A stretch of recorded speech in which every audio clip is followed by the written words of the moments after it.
I'm going to record. So you are recording, don't say, or we are recording, so don't say anything incriminating.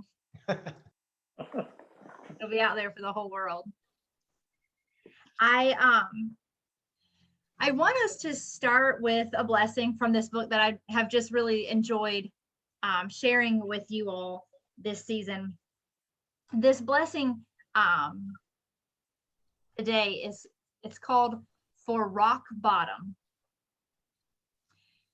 I have heard their talk of salvation, and believe me, I have shouted into the darkness before, betting on God's presence and pain, pleading for ears that will hear me, but nothing. Someone, anyone, listen to my troubles. My whole life loiters in the shadows, unremembered, unknown, unclaimed by the sun and those who rise each morning with its light. I am disappearing like vapor from souls and spaces once familiar and warm. I have been put down here, and I am crushed under disdain for what I've become. I choke and cannot breathe.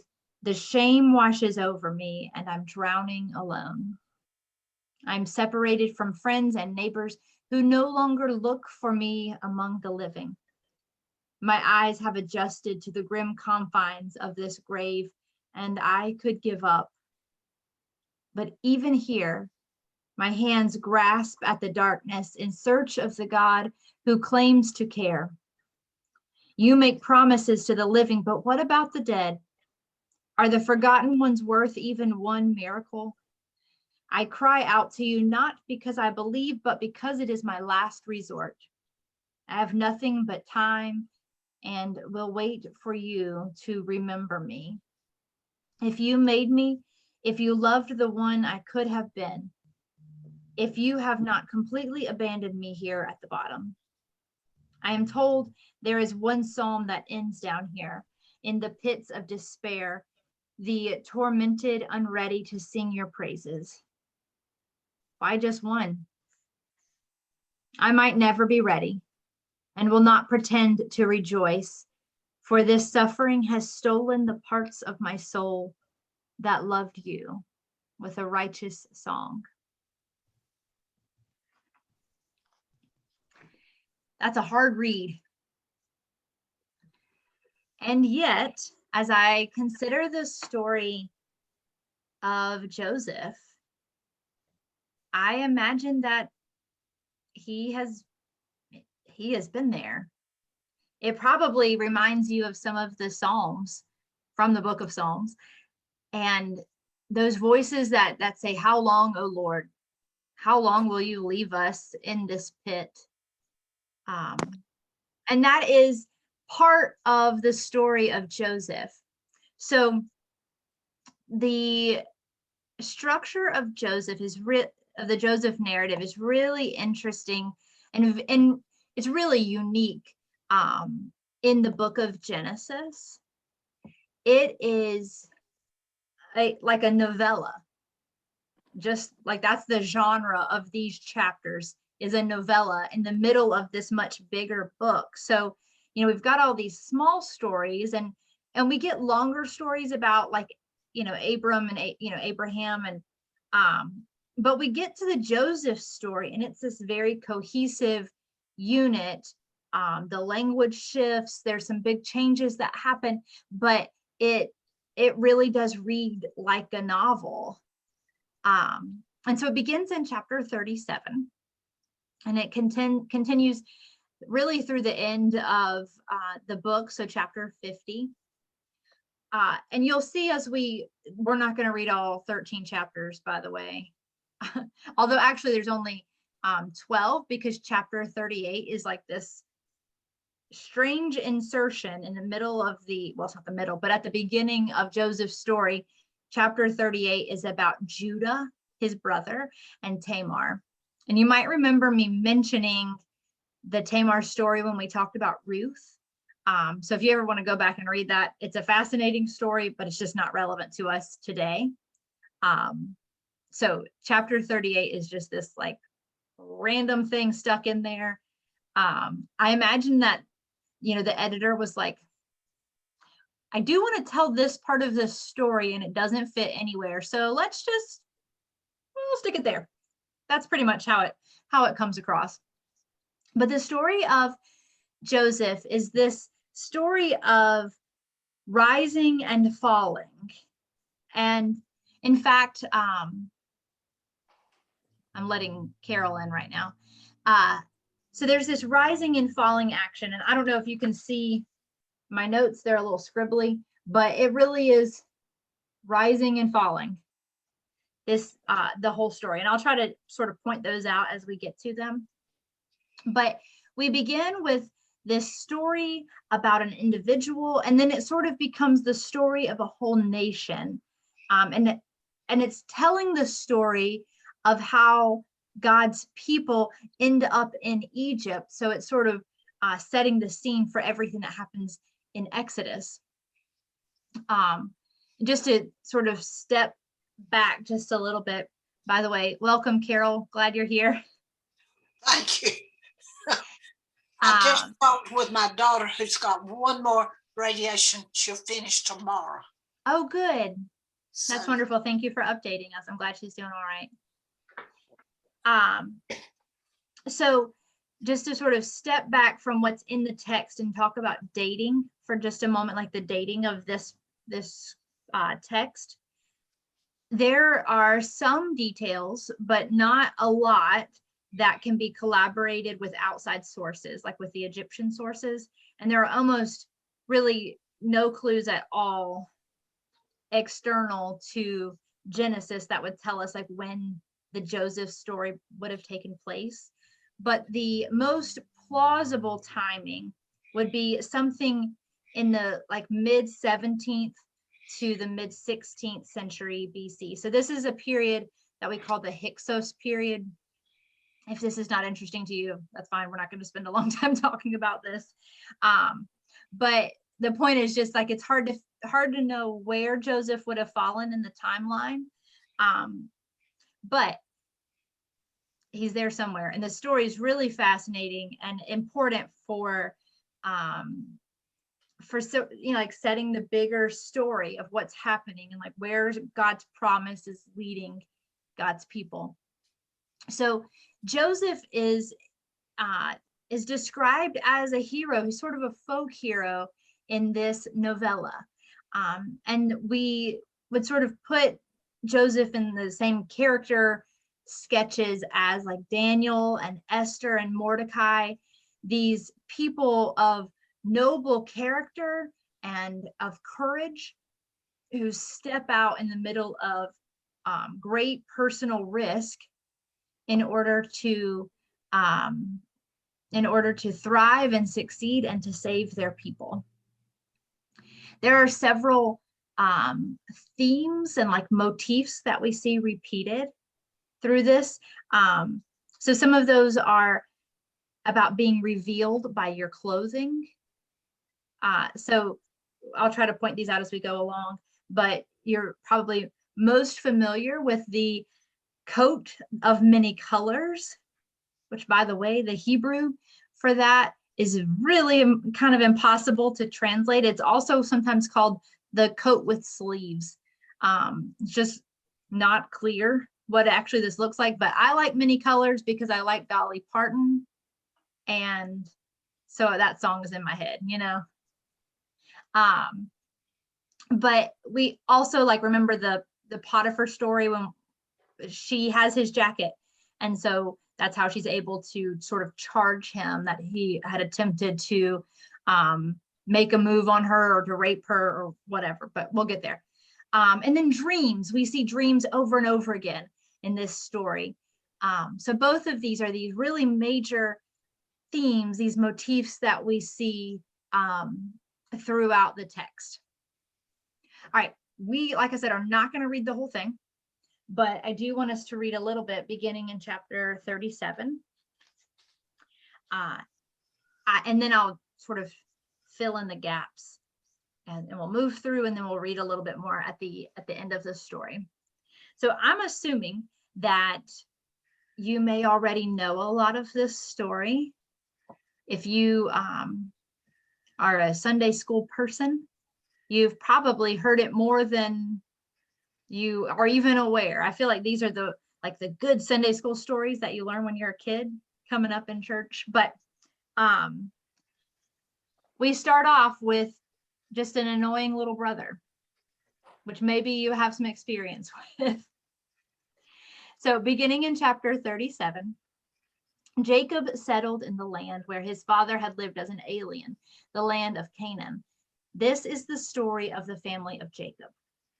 Joseph, being 17 years old, was shepherding the flock with his brothers. He was a helper to the sons of Bilhah and Zilpah, his father's wife. And Joseph brought a bad report of them to their father, which that's his first mistake, right? Like, you don't tattle on your brothers, or in my case, sisters. Now, Israel, so Jacob's name is also Israel. You might remember that God told him to change his name, or an angel told him to change his name at one point. So you'll see it kind of go back and forth. Now, Israel loved Joseph more than any other of his children because he was the son of his old age. And he made him a long robe with sleeves. That's what the NRSV says. It's also a coat of many colors in other texts. But when his brothers saw that their father loved him more than all his brothers, they hated him and could not speak peaceably to him. Once Joseph had a dream, and when he told it to his brothers, they hated him even more. He said to them, "Listen to this dream that I dreamed." I can can completely imagine the way he said this, that he's just like, "Guys, you'll never believe this dream I dreamed." And then he proceeds to tell them, "There we were binding sheaves in the field. Suddenly my sheaf rose and stood upright, and then your sheaves gathered around it and bowed down to my sheaf." Can you imagine his brothers just being like, why are you telling us this? Do you want us not to like you? If you have siblings, you probably have had a version of this conversation. His brother said to him, "Are you indeed to reign over us? Are you indeed to have dominion over us?" So they hated him even more because of his dreams and his words. He had another dream and told it to his brothers, saying, "Look, I've had another dream. The sun, the moon, and 11 stars were bowing down to me." But when he told it to his father and to his brothers, his father rebuked him and said to him, "What kind of dream is this that you have had? Shall we indeed come, I and your mother and your brothers, and bow to the ground before you?" If you're a parent and your kid told you this dream, you probably would either laugh or just walk away because you don't choose your battles, the sassiness of telling your parent to bow down to you. So his brothers were jealous of him, but his father kept the matter in mind. Okay, so this is the scene we're setting, and Joseph is at the high point. I showed you that zigzag. So he's at a high point. His father loves him. He is the favored child, and he keeps having these dreams where everybody bows down to him. Isn't that great? Obviously not if you are a brother. So you all know what's coming next, right? Do his brothers bow down? No. So essentially what happens is that that his dad, Israel / Jacob, says, hey, can you go check on your brothers and bring word back to me? So he goes and looks for them, and in the process of finding them, the brothers say, "Hey, let's kill him." I'm reading from 37:20. "Come now, let's kill him and throw him into one of the pits. Then we shall say that a wild animal has devoured him, and we shall see what will become of his dreams." But big brother Reuben steps in and saves the day, saying I don't know that we need to kill him. That seems excessive. Just, throw him into this pit and whatever happens, happens. He was thinking that they could rescue him later, and then like he would be the hero for having rescued his brother. So they strip him of his robe, the long robe with sleeves that he wore, and they took him and threw him into a pit. The pit was empty. There was no water in it. And then they sat down to eat. Can you imagine just that moment of like, well, who's hungry? So they see this caravan of Ishmaelites coming toward them. By the way, that rising and falling action, they throw him in a pit down. He is on his way down. So this caravan of Ishmaelites come, they're camels, and Judah says, hey, here's an idea. Let's just sell him, and then we can make some money off this brother of ours. So they sell him to the Ishmaelites. There is an interesting sort of glitch here in the text. First, they're described as Ishmaelites.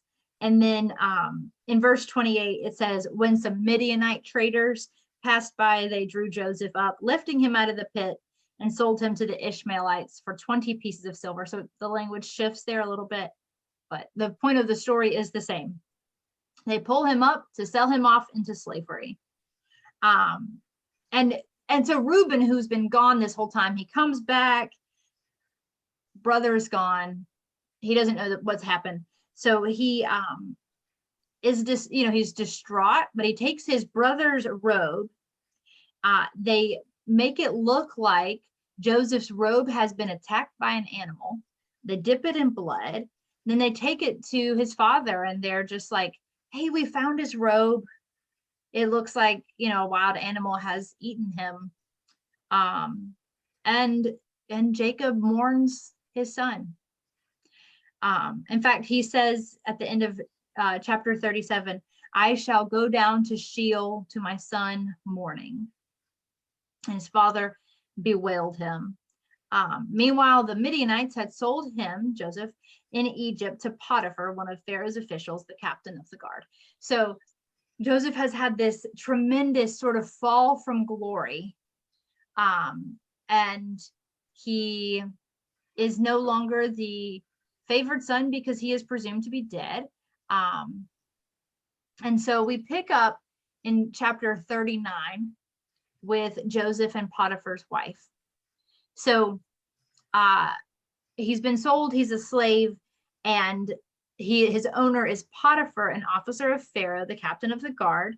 And 39:2 says, the Lord was with Joseph, and he became a successful man. He was in the house of his Egyptian master. His master saw that the Lord was with him, and that the Lord caused all that he did to prosper in his hands. So we've been up and then down, and now we are on the way back up, right? Like he's finding this favor. And Joseph found favor in his sight and attended him. He made him overseer of his house. So we even have this verbal cue that we go down to the pit and then overseer, right? So we're moving back up, literally in our language as well. So Joseph's doing great. And yet there is Potiphar's wife. Verse 6 says that Joseph was handsome and good looking, and Potiphar's wife wanted him sexually. He refused several times, and she gets mad. She keeps trying to make this happen, and it's not going to happen. Joseph is discerning and wise and knows that this is a terrible idea. But it says in verse 11, one day, however, when he went into the house to do his work, and while no one else was in the house, she caught hold of his garment, saying, lie with me. But he left his garment in her hand and fled and ran outside. When she saw that he had left his garment in her hand and had fled outside, she called out to members of her household and said to them, see, my husband has brought among us a Hebrew to insult us. Essentially, she's claiming that he has attempted to rape her, or at least to initiate something. And she kept his garment by her until his master came home, and she told him the same story. So When Potiphar comes back home, this is at the end of chapter 39, it says that he's enraged, and Joseph's master took him and put him into the prison, the place where the king's prisoners were confined. He remained there in prison. So we were up again, and now back down in prison. And yet the chief jailer committed to Joseph's care all the prisoners who were in the prison, and whatever was done there, he was the one who did it. The chief jailer paid no heed to anything that was in Joseph's care, because the Lord was with him, and whatever he did, the Lord made it prosper. So even the jailer here seems to be able to identify that there's something particular about Joseph, and allows him, this tremendous measure of freedom and power over others. And so we meet a few more characters at this point. The cupbearer of the king of Egypt and his baker. So both of these folks have made Pharaoh angry at some point. And so they're in prison with Joseph. And one night, this is chapter 40, verse 5. One night they both dreamed, the cupbearer and the baker of the king of Egypt, who were confined in the prison, each his own dream, and each dream with its own meaning. When Joseph came to them in the morning, he saw that they were troubled. So he asked Pharaoh's officers who were with him in custody in his master's house, "Why are your faces downcast today?" And they said to him, "We have had dreams, and there is no one to interpret them." And Joseph said to them, Do not interpretations belong to God? Please tell them to me." So the chief cupbearer told his dream to Joseph and said to him, "In my dream, there was a vine before me." I'm not going to read all of the dream. It's pretty lengthy for both of them. But Joseph hears their dream, and he tells them what their dreams mean. For the cupbearer, he says, it's going to work out for you. You're going to come back again into power. You will be the royal cupbearer again. And by the way, this is in verse 14. "Remember, when it is well with you, please do me the kindness to make mention of me to Pharaoh, and so get me out of this place." And so he has this sort of positive experience with the cupbearer. However, the baker tells the story of his dream, and Joseph says, "This is its interpretation. The three baskets." Not important. Pharaoh will lift up your head from you and hang you on a pole, and the birds will eat you and the flesh from you. So that's, not ideal, not a great interpretation of that dream. I told you that this novella was sort of pretty crafted. We can tell that an author put some time in both verse 13 and in verse 19. We see this repeated phrase, "lift up your head." The first time in verse 13, it's "Pharaoh will lift up your head and restore you." And the second time for the baker, it's "Pharaoh will lift up your head to cut it off." So this idea of lifting up your head has sort of an ironic piece to it. So it happens just as he said. The chief baker is hanged, and the cupbearer is returned to power, but he has forgotten Joseph. So Joseph is in jail, but he is powerful in jail. So he's sort of, kind of not as low as he could be, but he's still in jail. It's not great. After 2 whole years, so we're in chapter 41, 2 whole years, Pharaoh has this dream, and he's bothered by this dream. But then he calls for the magicians and the wise men of Egypt, and he's like, "Can anyone help me understand what this means? What's going to happen? What is this?"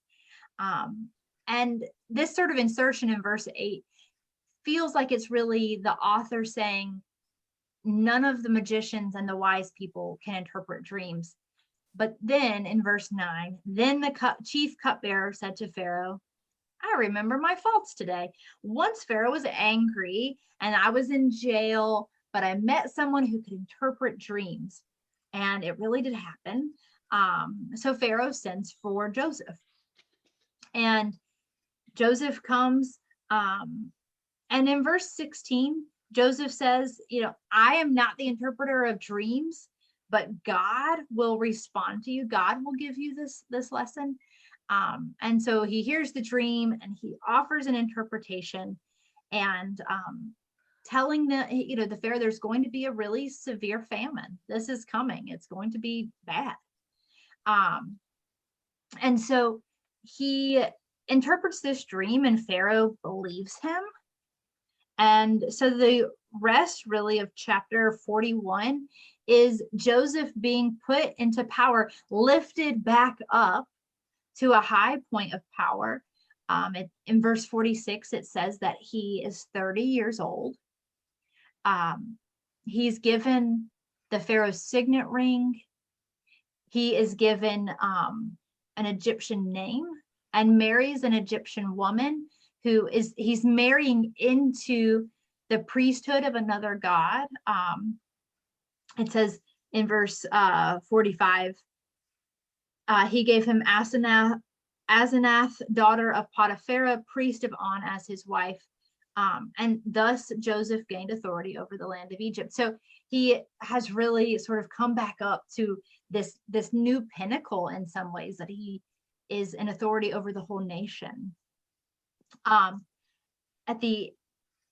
Towards the end of the chapter, we find that his prophecies have come true, that there is these years of plenty, and so he's been saving up, waiting for things to turn around, and there's this sort of hoarding of money and resources in anticipation of the famine that, of course, does come.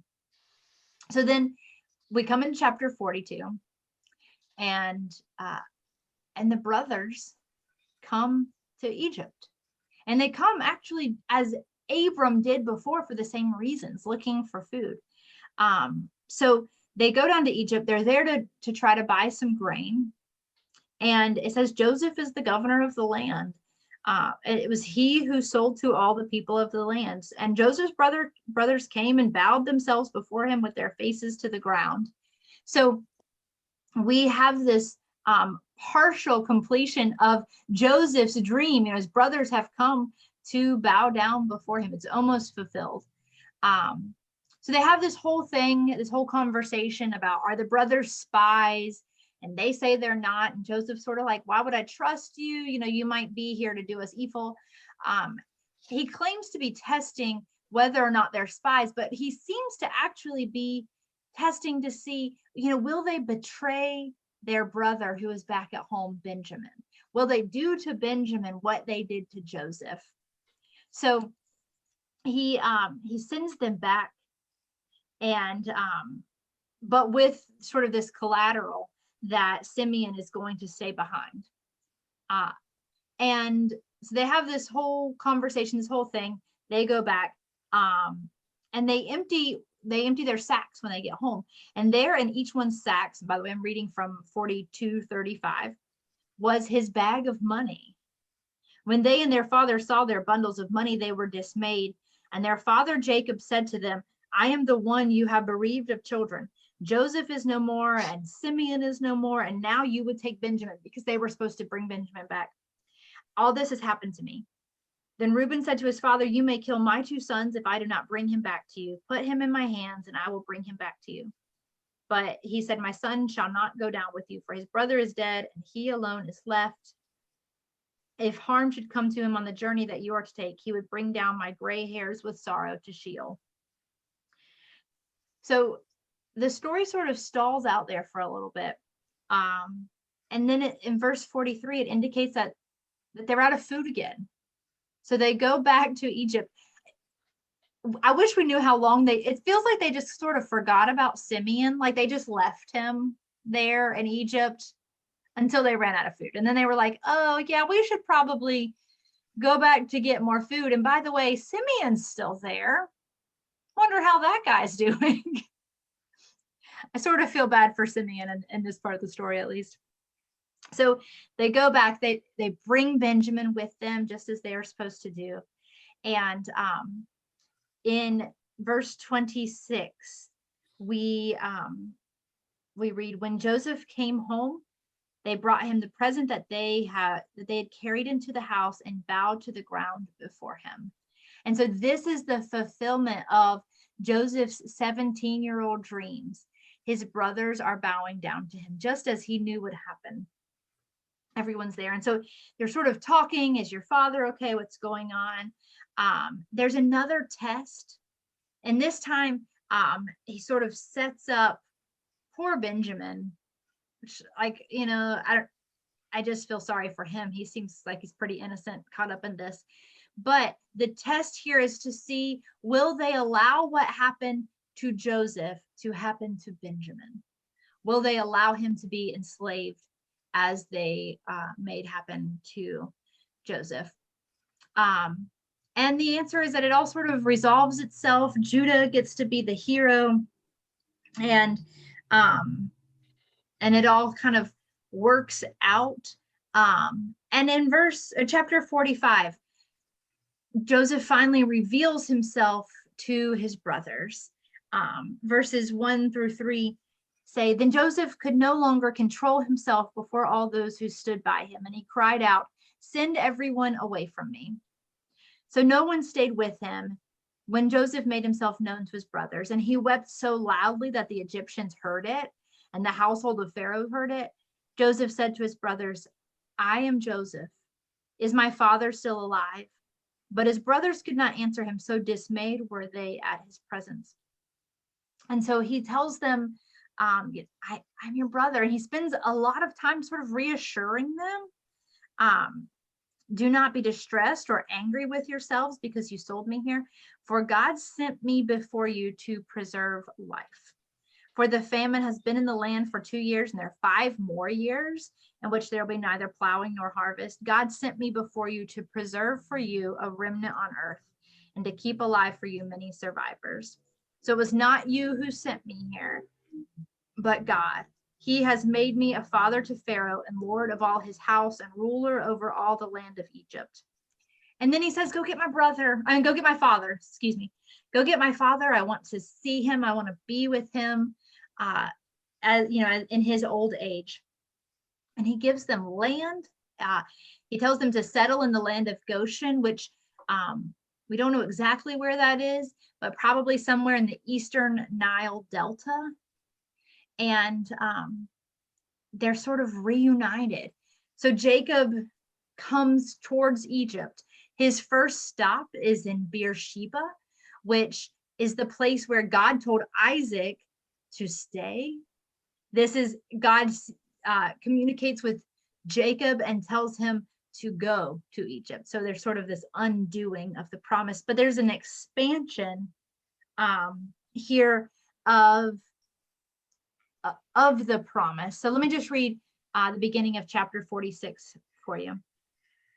God spoke to Israel in vision, Israel being Jacob, in visions of the night, and said, Jacob, Jacob. And he said, here I am. Then he said, I am God, the God of your father. Do not be afraid to go down to Egypt, for I will make of you a great nation there.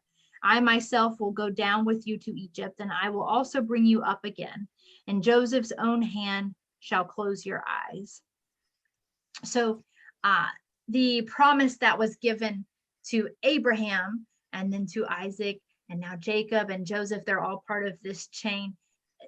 He goes with God's blessing. It's expanded bigger than they would have thought. God says, go into Egypt.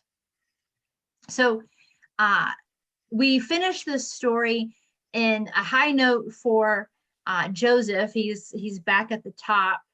Although the story of Genesis ends in chapter 50 with Jacob doing a blessing of all of his sons, what we know of or what we think of as the 12 tribes of Israel come from his sons, and then his grandsons, Manasseh and Ephraim.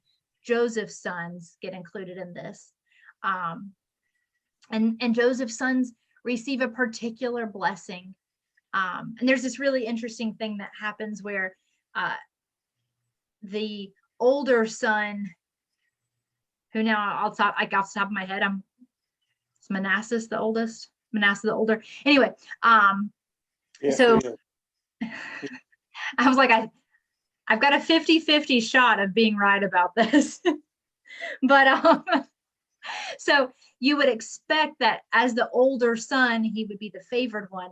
And so Joseph sort of puts his sons in front of his father, where Jacob could put his right hand on Manasseh and his left hand on Ephraim, because, second son, like less preferred.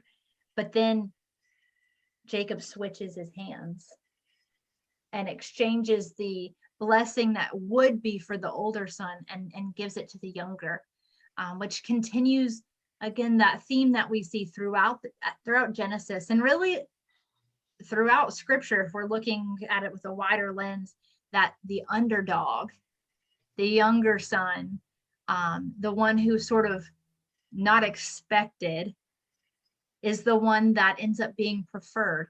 So there's this keeping with that we find. And of course, Jacob himself experienced that, being the younger son between Jacob and Esau. So I went through that so fast, but it probably didn't feel fast. It was just it was a lot to tell you. I've been talking for a really long time. The rest of this story, though, is that life can change really, really fast. And one day everything might seem great and you are on top of the world and life is what you want it to be. And the next day you are in a pit. And it's also not ever the end. So I would love to hear from you all a little bit, anything that you've that kind of stood out to you about this story, anything new that you've heard tonight in the Joseph story.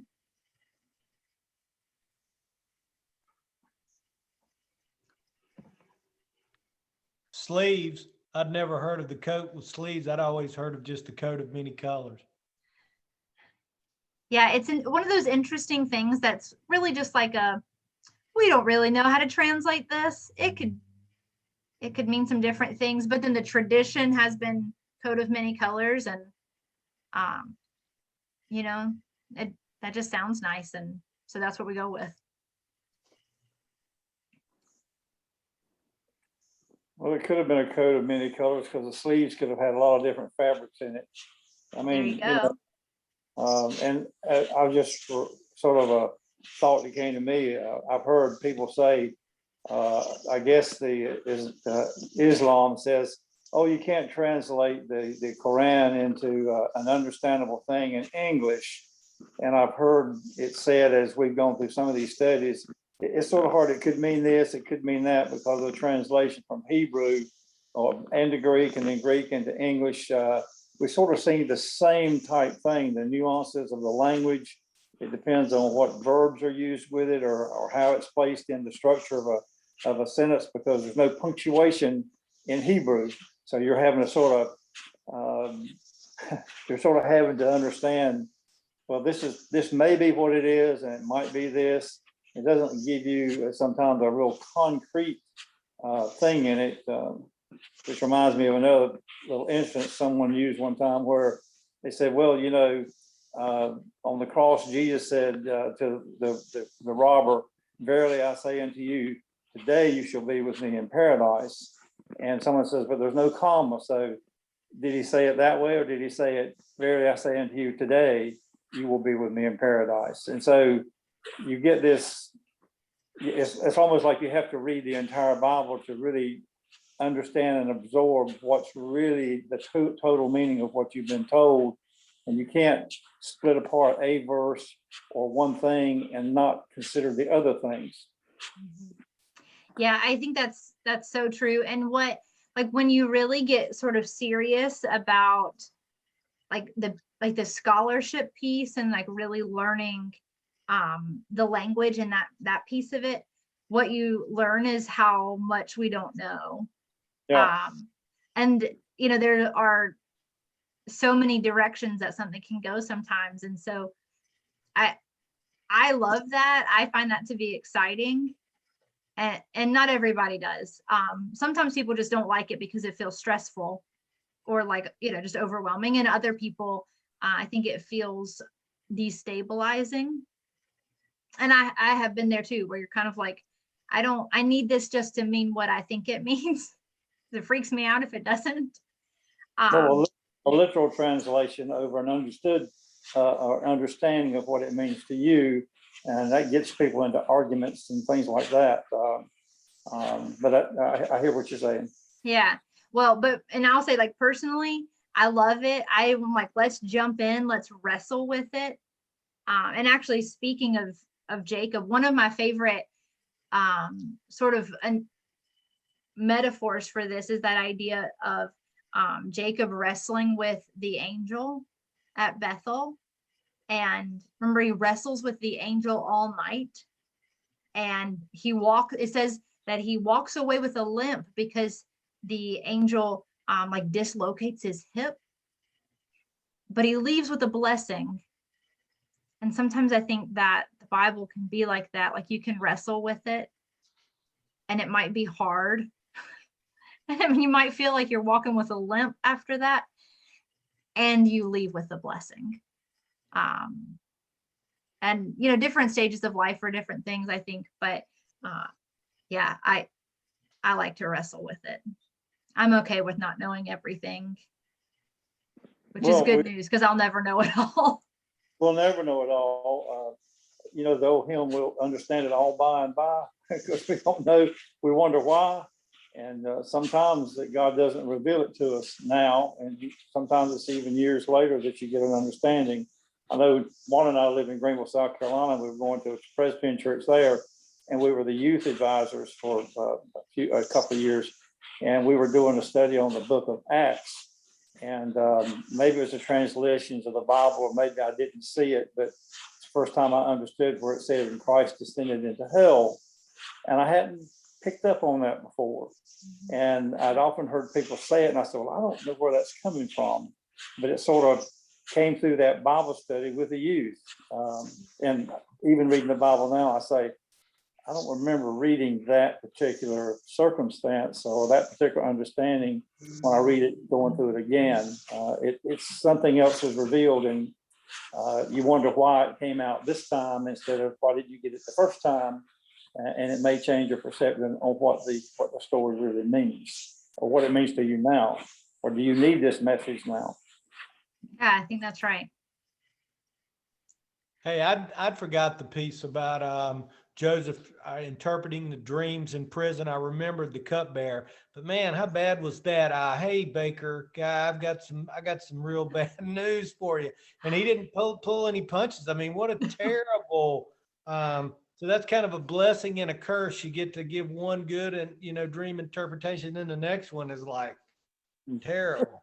Yeah, it's like pretty graphic. Yeah. Like he goes for it. Yeah. I often find it strange. You mentioned that Potiphar was mad when he heard what Joseph had supposedly done. I saw a rendition of this on the television several years ago. Someone did a presentation of it, and Potiphar was played by Ben Kingsley, a British actor who's been in many things, but it showed the reaction where Potiphar was mad. He was actually mad at his wife that he had to disregard Joseph. I've seen that too, heard that too. Put him in prison, and yet you hear that the jailer, this Potiphar was the chief bodyguard. He was also the chief executioner for Pharaoh, and he didn't kill Joseph. He put him in prison, and the jailer now found out how good Joseph was at keeping things in order and running. Was that instructions from Potiphar? Just exactly how that happened, how these things work together in God's plan to bring Joseph before Pharaoh. So it's real strange. Sometimes we can read the scriptures and think, well, he was mad at Joseph, but was he? Yeah. He was upset, but it didn't say he was upset with Joseph. Yeah. It didn't say what he was upset or how he was upset. So there again, you get these little changes in perception based on the same reading, perhaps. And I don't really know whether that's true or not, but it was an interesting perspective that I saw. Yeah, his Definitely wife's worth- costing him some money. Yeah, exactly. And he lost a great administrator that ran his house without any flaws. It was very organized, and Potiphar's house prospered and all that. And now he was going to have to kick this kid out in order not to lose face. Yeah, Yeah, really good employees are hard to find. that's right. There's one interpretation. I don't know which one it is, but something along the lines. I always found it funny. She said, "Your Hebrew slave is trying to make sport of me," or something like that. You know. Yeah. Yeah, I well, think- so for me, this story, I'm I sorry, think was somebody saying something? I think Potiphar knew his wife better than the scriptures really reveal there. Yeah. Yeah, maybe so. So I said that one of the things that I take from this story is just how quickly life can change sometimes. Yeah. And I wonder, is there a moment that you can sort of point to in your own life where things went upward, something turned and it went up, or when something happened really suddenly and kind of knocked you way down? What does that look like for you?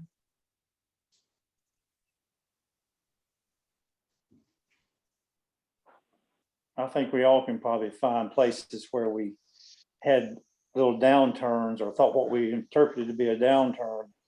And then yet looking back, even though that downturn may have been a little painful or a great stress to us or our families, but then in hindsight, just as Joseph could look back and say, what you meant for harm, God used for good.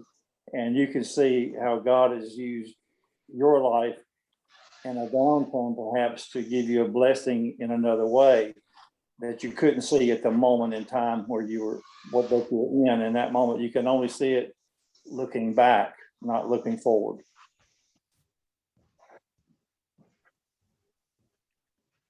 Yeah. It definitely takes the perspective of time, whether that's a car accident or an injury or not getting a job or a miscarriage or any of 100,000 things, it can just like knock you off your feet sometimes. And you hope that you get to the rising action. But, Joseph he was a slave for a while and he was in prison for a while. We all hope that like when those bad things happen that it won't last that long. But one of the things I think is just a funny little detail is that the cupbearer forgets about Joseph. And he specifically says like, hey, can you get me out of here? When you get back to your position of power, can you help me? Which, by the way, I think is a reminder for all of us when we have the ability to help somebody, to give somebody a chance, to give somebody an opportunity. To me, that's a reminder to jump on it. Pull somebody up with you on your way to the top. But he forgot about him. He was in jail 2 more years before Pharaoh had those dreams. And even then, how long was it? It took a little while for the cupbearer to be like, wait a minute, I've got a guy. I've got a dream guy. Let's go talk to him from jail. Always amazes me that, given the opportunities to, as you say, interpret the dreams, Joseph gave the credit to God. He didn't say, yeah, I can do that. Given the opportunity to do something illicit with Potiphar's wife, in the scriptures I read, he says, it was a terrible sin. I couldn't do that. My master had given me everything and saved only yourself. And he honored that. He did the right things. And we keep hearing God was with him. God was with him. And it's almost like Joseph sort of knows that, but you can't help but wonder whether sometimes where Joseph was saying, Lord, why is this happening? I don't understand, but he did remain faithful in I guess in life's lessons, or maybe things that he was taught at home by Jacob. But in some way, some method, he proved his character in every instance where he was challenged. He did remain righteous, I guess you'd say, in God's eyes based on the outcome of his life.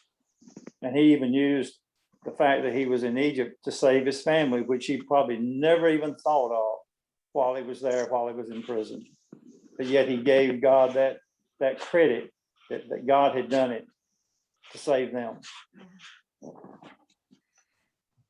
Yeah, there are so many lessons in this story. I hope that some of them stick with you, whether you are in the pit or on the mountain or somewhere in between. I hope there's something in Joseph's story that can remind you just to hang on, to be faithful wherever you find yourself. On a podcast that I like to listen to, there's one of the hosts talks about how like becoming a healthy, mature adult means, like, if out of a 1 to 10 scale of life, where like 1 is just the pit, 1 is terrible, and 10 is awesome, like becoming a mature adult is like learning to live somewhere between like 3 and 7. And Joseph spends a lot of time at 1 and 10, but hopefully in his older years, he got to, find something between 3 and 7 at some point. All right. Well, any last thoughts before we close in prayer?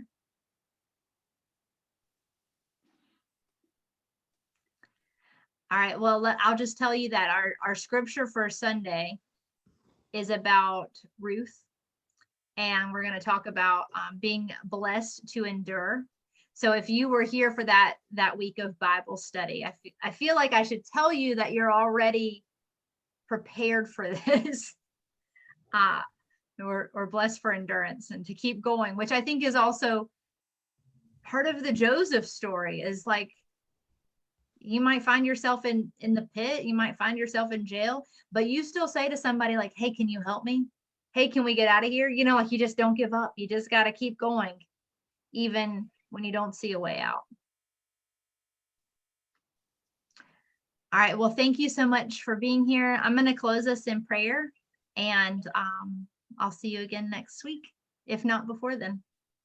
Let's pray. Good and loving God, we give thanks that while we may want to give up, you tell us that there is more ahead of us. And our lows may be low, but there are high points coming. So God, help us to hold on. Help us to be faithful, to use what you have given us, to be present to other people, to help and to listen, to be like Joseph. God, help us to be like Joseph so we can learn to be like you. God, you are faithful and good. And wherever we find ourselves, whether it is in a lowest low or a highest high, we know that you are there. God, we give thanks that you love us and you do not leave us. It's in your name we pray. Amen. Amen. Night. Good night. Thanks so much for being here. Bye, everybody. Bye.